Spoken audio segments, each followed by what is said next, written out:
Amaryllis has helped many horses from all different situations, but these horses here are some of our slaughter saves from feedlots and kill pens, all owned by a kill buyer.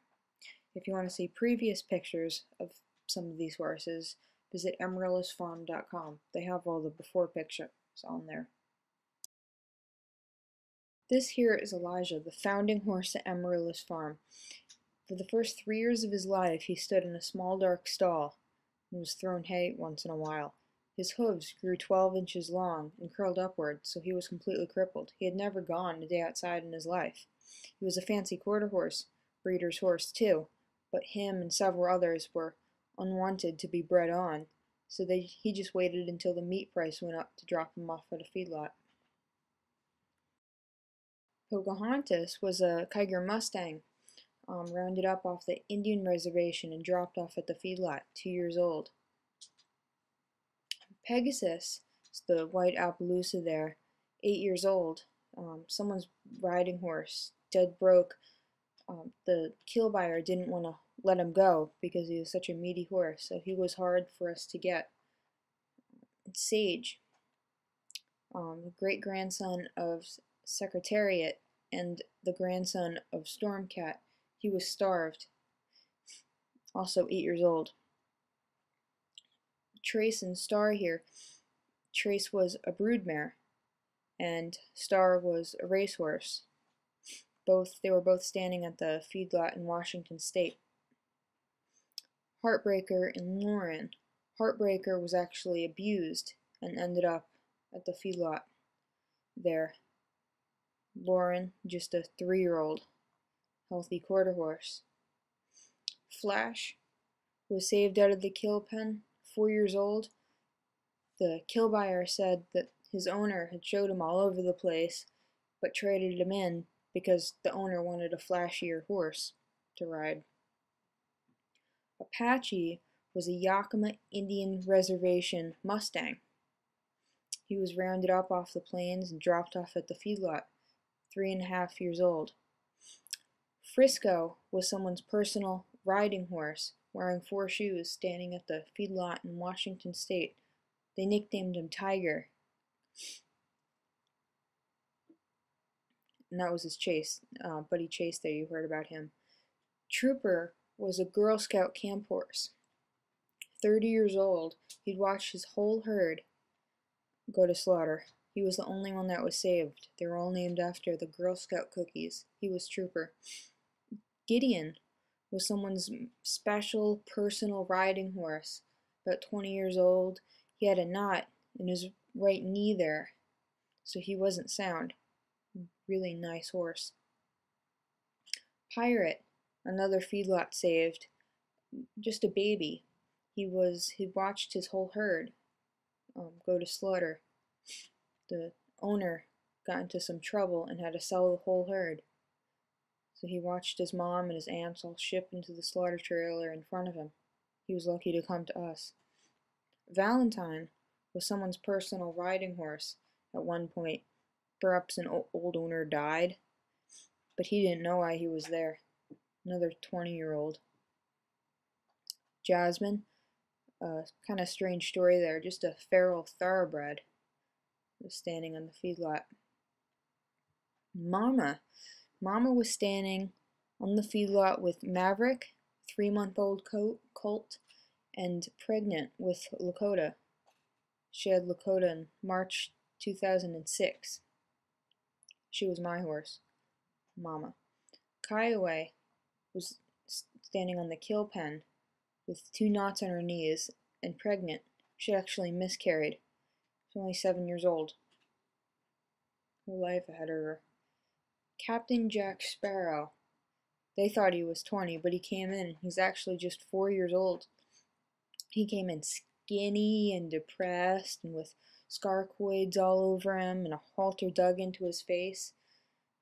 I don't know exactly what happened, but him and his herd were dropped off at the feedlot. Took a lot of work getting him back to health. Ellie Mae and Jed. Ellie Mae is an Amish plow Belgian mule, and Jed's a Belgian horse. They both worked the fields until they could not do it any longer. admiral, close to 20 years old at the time. He was standing by the killbyre. He had foundered, so he was, not foundered, abscessed. So when he came in, he actually became sound in the future. They just didn't take the time to wait until he went sound again. He was some kind of big show jumper or something, big Oldenburg. Comanche, he's after. Aramis was a big racehorse. And the next one after him was Comanche. He was someone's riding horse, probably a cowboy kind of horse for his whole life. 20 years old, vision issues. He was at the feedlot. Stardust, there was a broodmare, 20-year-old broodmare, and she gave birth to Hoist the Colors, 4th of July, 2007. That's Miss Annie Oakley, young, sound quarter horse, standing on the feedlot. Pilgrim and Nemo, both summer camp mules, they say. That's what they did. Both young, another sound and healthy. Navajo, about mid-aged, Appaloosa, standing on the feedlot, someone's riding horse.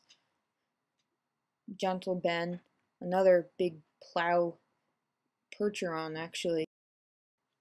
I guess it cut off there. That was Ben, a big black Percheron. He worked the fields until, he couldn't do it anymore. He was in his 20s. Then Mr. Bear, feedlot save, Appaloosa. And that's Aramis, which you saw, and Sir Galahad and Ginger. Sir Galahad at the feedlot, big thoroughbred, protecting this foal that was being trampled by the other horses, a crippled foal. That's why we named him Sir Galahad. And Ginger's race name was How Dry Cayenne. She was about 30 years old. She was a broodmare, and then she was starved. We couldn't believe that she made it in the end. And that's Natika. And Will Turner, another young one. And Laredo. He actually raced almost 90 times. So you've heard my opinion on horse slaughter, and you have seen some perfect examples of what they really slaughter. Now it's all up to you to, of course, help a horse, but to call your congressman up and tell him to stop horse slaughter from reopening in the United States. It's going to happen. Horse slaughter is not okay. All horses do for us is serve us. They give their entire lives out. They put their entire hearts out for us every single day. And the only thing that we can do for them is to help them. You can do one of two things. You can not call the congressman, and when horse slaughter starts up, you can live with the rest of your life, knowing that you did nothing to help you and the other hundreds of people that said the exact same thing.